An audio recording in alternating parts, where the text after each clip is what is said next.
여러분 안녕하십니까. 국민의힘 38 전당대회 당대표 선거에서 낙선한 황교안 전 미래통합당 대표, 황교안 전 자유한국당 대표가 전당대회 후 처음으로 공식적인 입장을 밝혔습니다. 황교안 전 대표는 전당대회 다음 날이자 3구 대선 1주년을 맞은 3월 9일 자신의 페이스북과 유튜브 커뮤니티를 통해서 지지하고 성원해준 당원 동지 여러분께 감사드린다면서 당원으로서 제가 해야 할 일을 계속 이어가겠다고 밝혔습니다. 그는 오늘은 정권교체를 이룬 1주년이라면서 위대한 일을 해낸 국민과 함께 기뻐하며 축하한다고 말했습니다.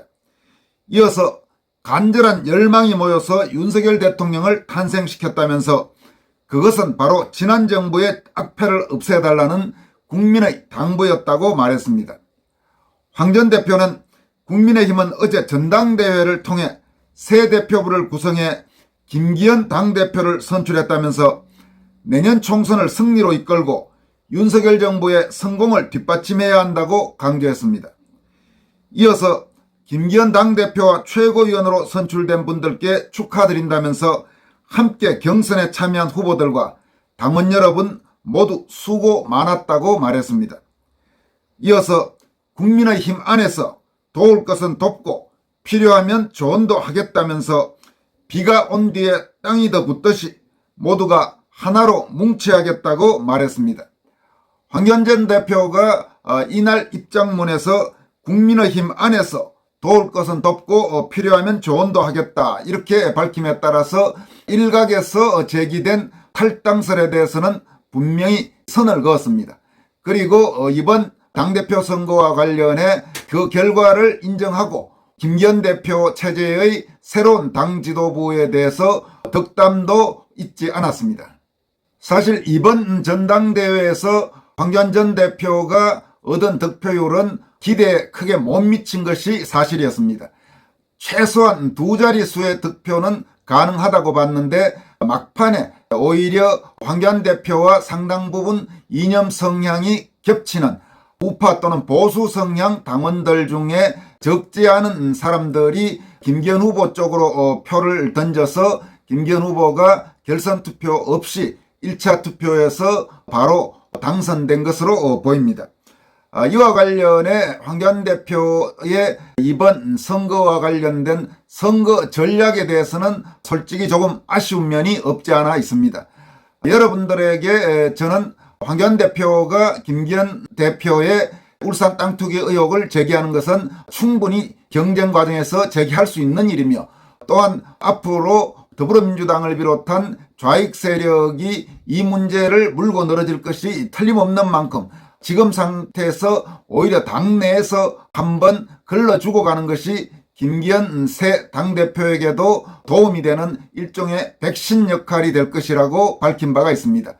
그런데 문제는 이 선거 과정에서 이 문제를 일정 부분 제기한 다음에 다른 나머지 시간은 황교안 대표가 지녔던 강점들, 그러니까 지금까지 가장 뚜렷한 자유우파 보수우파 당대표 후보로서 한국의 좌익 세력이나 문재인 정권과 투쟁해온 빛나는 경력들, 또 박근혜 대통령의 명예회복을 위해서 가장 열심히 노력하고 있는 후보라는 점, 그런 부분들을 적절하게 부각시키는 것이 선거전략상 현명했다고 저는 판단하고 있습니다.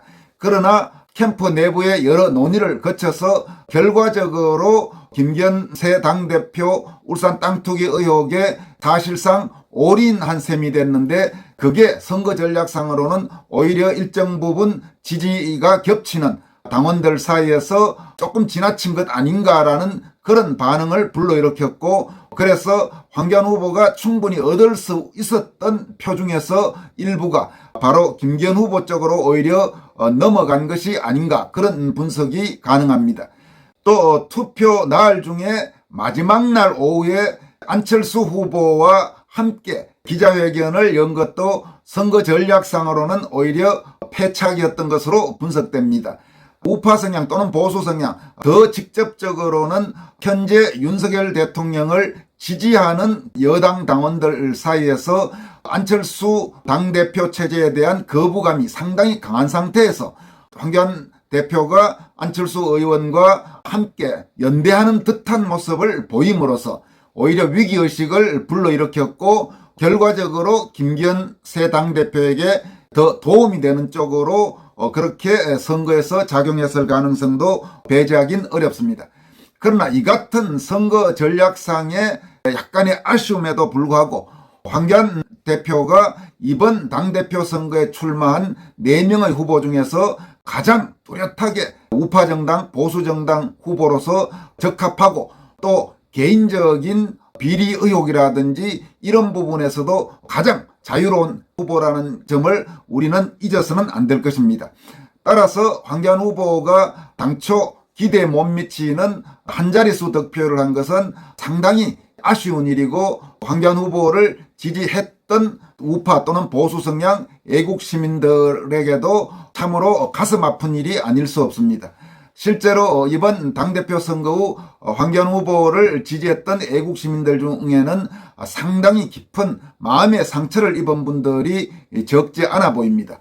황교안 후보 본인 또 황교안 후보 캠프의 여러 참모들, 황교안 후보를 지지했던 당원이나 일반 국민들에게 위로의 말씀을 전하면서 앞으로 또 정치란 것은 어떻게 되는지 알 수 없는 일이기 때문에 새로운 또 기회가 열릴 수도 있기 때문에 너무 상심하시지는 말라, 그런 말씀을 전해드리고 싶습니다.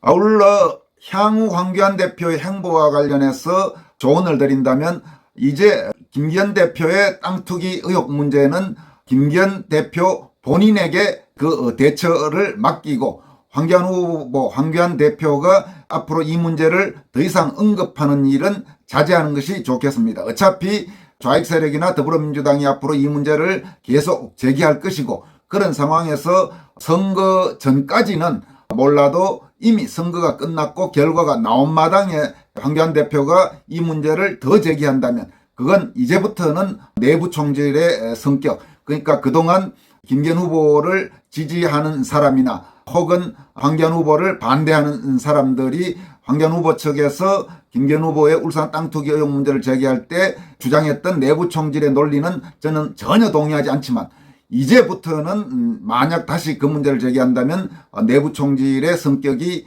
있게 됩니다. 따라서 그 문제에 대한 언급을 황교안 대표가 더 하는 일은 없기를 바랍니다. 그리고 선거 후 일부 지지자들 사이에서 이번 당대표 경선의 공정성을 둘러싸고 이런저런 논란도 나오고 있고 주장도 나오고 있고 어떤 통계적 의혹도 제기를 하고 있습니다만은 그런 지지자들이나 혹은 제3자의 문제 제기는 그것대로 진행이 된다 하더라도 황교안 후보 본인이 이 문제를 언급하는 일도 역시 없기를 바랍니다.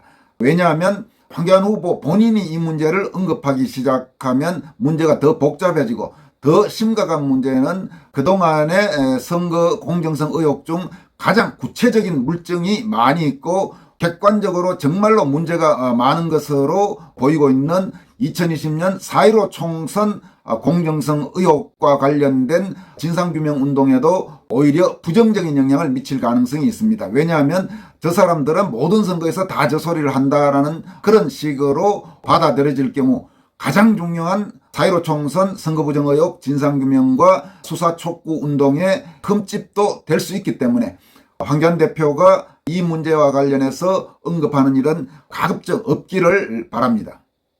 다음은 이번 전당대회에서 최고위원으로 선출된 인사들이 전당대회 직후 당 화합을 강조하면서도 이준석 전 대표에 대해서는 분명한 선을 그었다는 소식을 전해드리도록 하겠습니다. 먼저 조수진 최고위원은 9일 CBS 라디오에 출연해서 이준석을 향해서 대통령을 무슨 우리들의 일그러진 영웅에 나오는 엄석대에 비유하고 일종의 양도구육 시즌2라면서 어떻게 보면 엄석대는 이준석 전 대표였다고 주장했습니다. 조수진 최고위원은 안철수 황교안 후보에 대해서는 선거가 끝났으면 그 부분에 대해서도 봉합을 해야 한다면서 낙선한 후보들 만나서 그동안의 상처나 그런 고민 같은 게 있었다면 보듬는 것이 이번에 당선된 지도부의 역할이라고 말했습니다. 그는 이재명 더불어민주당 대표도 하지 않는 그런 저질 공세나 내부 총질 일삼는 분이 아니라면 모두 생각이 같지 않겠나라면서 이준석 전 대표나 이준석 계 대리인들 이런 분들 빼고는 저는 접점 찾기가 쉽다고 생각한다고 말했습니다.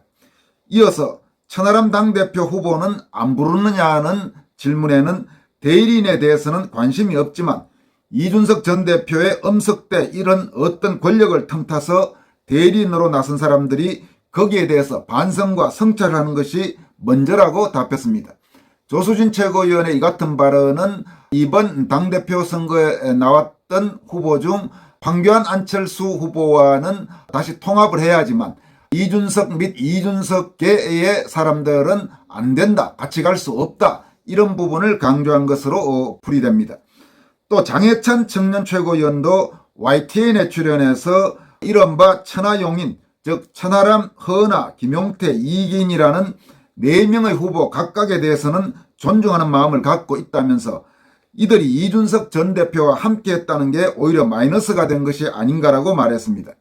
장해찬 청년 최고위원은 단기적으로 인지도를 끌어올리는 데는 약간 도움이 됐겠지만 전대 전체 레이스 관점에서 보면 이준석이라는 정치인의 존재나 이준석이 자기 선거인 것처럼 방송 많이 나가고 했던 것이 오히려 그 4명의 후보의 개성이나 장점을 가렸던 것 같다면서 4명의 후보가 하루빨리 이준석과 결별하고 자기 길을 찾는 게 또 우리 당의 좋은 자산이 되는 길이라고 말했습니다.